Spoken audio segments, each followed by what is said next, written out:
What a fucking joke. What a fucking joke this is. How can they even sell this? Like, it says DeWalt on it. You gotta figure it's gonna be halfway decent. I wasn't thinking it was gonna be some Japanese style one, but holy Christ.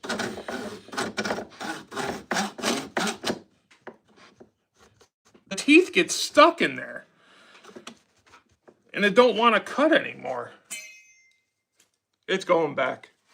You're going back. Yeah, it's a fucking pull saw. A horrible one. Don't buy this ever, guys. Don't ever buy this. Don't get fooled because it says DeWalt. You think it's going to be at least halfway decent.